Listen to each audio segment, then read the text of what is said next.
Hello student, आज हम पढ़ेंगे linear equation of two variables. तो शुरुआत करते हैं।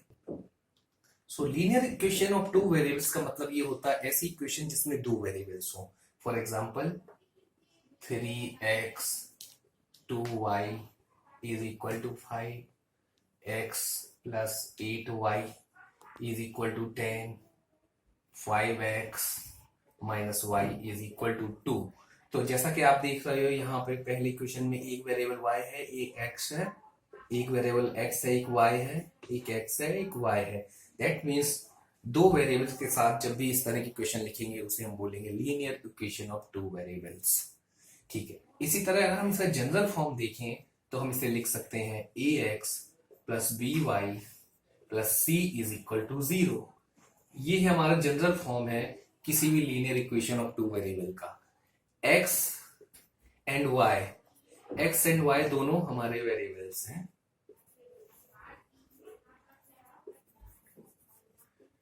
a एंड b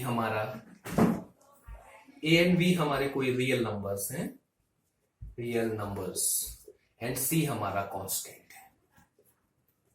तो जनरल फॉर्म हमारा हो गया ax plus by plus c is equal to 0, जहां पे x एंड y हमारे वेरिएबल है, a b हमारे रियल नंबर्स है, c हमारा कोई भी एक कांस्टेंट है। टू अब हम बात करते हैं लीनियर इक्वेशन के सॉल्यूशंस की।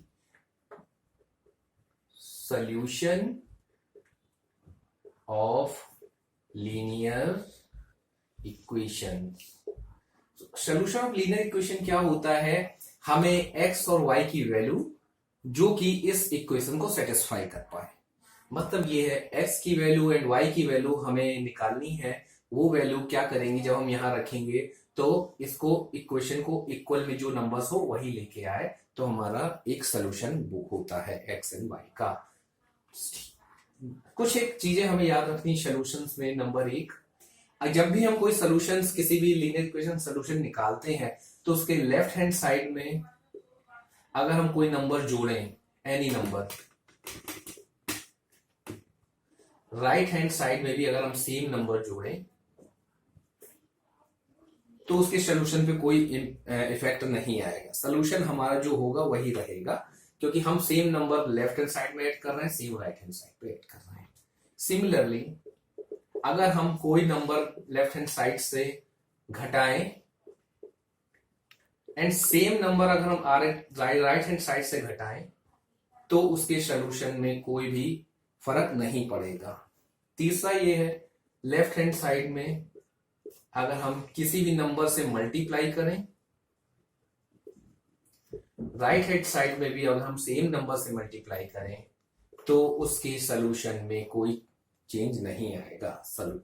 या फिर हम लेफ्ट हैंड साइड में किसी भी नंबर से डिवाइड करें, सेम राइट हैंड साइड में नंबर से डिवाइड करें उसी, तो हमारे सॉल्यूशन जो होगा लीनियर इक्वेशन का कोई इसमें फर्क नहीं पड़ेगा। तो हमें अपने दिमाग में चीजें रखनी है। हम कोई भी नंबर्स ऐड कर सकते हैं। जो नंबर हम लेफ्ट हैंड में ऐड करें वही राइट हैंड में ऐड करें, या घटाएं, लेफ्ट हैंड में घटाएं राइट हैंड में घटाएं, मल्टीप्लाई करें लेफ्ट हैंड मल्टीप्लाई करें तो हमें राइट हैंड में मल्टीप्लाई करें, डिवाइड करें तो लेफ्ट हैंड में डिवाइड करें, राइट हैंड में डिवाइड करें, तो सॉल्यूशन हमारा सेम रहेगा।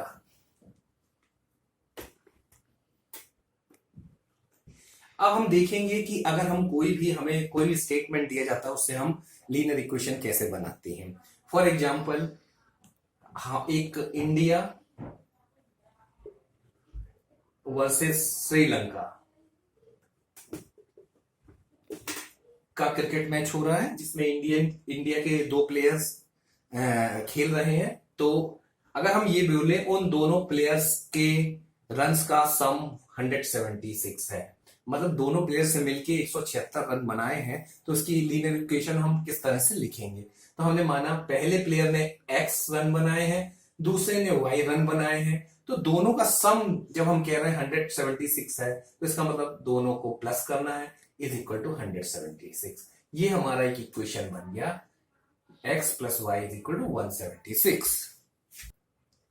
सो अब हम एक एग्जांपल लेते हैं जिसमें कि हमें एक इक्वेशन दी हुई है 2x + 3y = 4.37। इसमें एग्जांपल में हमारा क्वेश्चन ये है कि हमें इसे ax + by + c के फॉर्म में लिखना है। उसके बाद हमें a की वैल्यू निकालनी है, b की वैल्यू निकालनी है और c की वैल्यू निकालनी है। फर्स्ट ऑफ ऑल यहाँ हम देखेंगे ax + by + c = 0। Right side में 0 तो इसका मतलब ये इधर से हमें इस टर्म को ले जाकर के इधर लाना है। तो हम सबसे पहले ये काम करेंगे, 2x + 3y, उधर जाके इधर प्लस है तो उधर जाके माइनस हो जाएगा, 4.37 = 0। अब हमारा कुछ कुछ इस फॉर्म में आने लगा, बट हमारे यहाँ हर जगह प्लस है तो हम इसे इस तरह से लिख सकते हैं, 2x + 3y plus of bracket में लिख सकते हैं -4.37 = 0। अब देखिए कुछ कुछ ये प्लस उस फॉर्म में आ गया। अब हमारा a क्या है, a को 2x को हम लिख सकते हैं 2 × x, 3y को लिख सकते हैं 3 × y प्लस -4.37 = 0। अब जरा कंपेयर करेंगे इस वाले इक्वेशन से, ax + by + c = 0।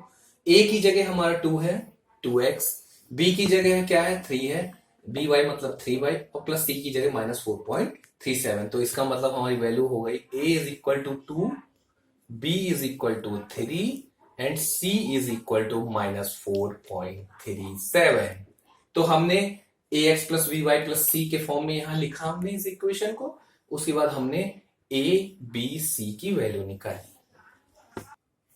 अब हम करेंगे एग्जांपल 2। एग्जांपल 2 में हमारा क्या है, राइट इन 2 वेरिएबल लीनियर इक्वेशन। पहला क्वेश्चन ये है, दूसरा ये है। तो अभी आप देख रहे हो वेरिएबल एक है, हमें इसे 2 वेरिएबल में कन्वर्ट करके लिखना है। तो हम यहां से फर्स्ट पार्ट लेते हैं, x = -5। तो हमें मालूम है 2 वेरिएबल्स का जनरल फॉर्म है ax + by + c = 0।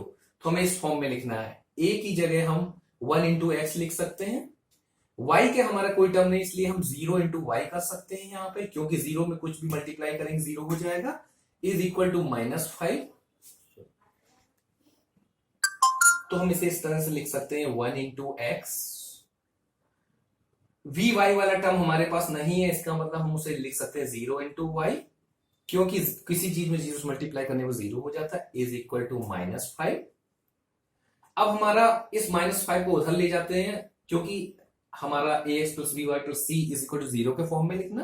तो 1 × x + 0 × y + 5 = 0। ये हमारा ax + by + c = 0 के फॉर्म में आ गया।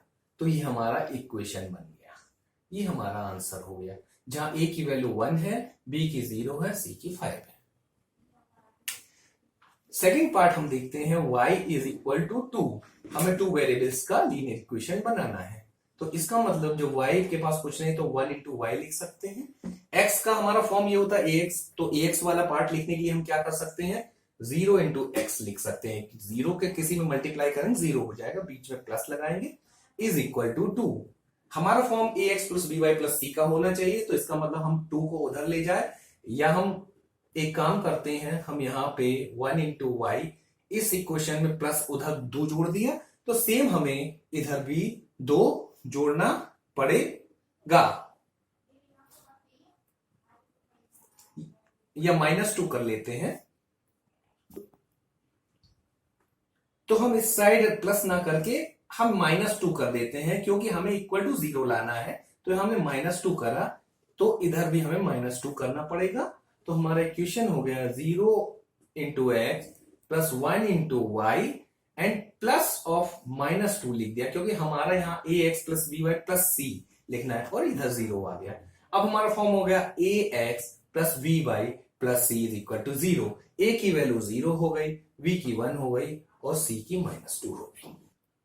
सो स्टूडेंट्स, आज के लिए इतना ही, बाकी हम नेक्स्ट पार्ट में कवर करेंगे। सो हमें लाइक, शेयर और सब्सक्राइब करना ना भूलिएगा। Thank you very much.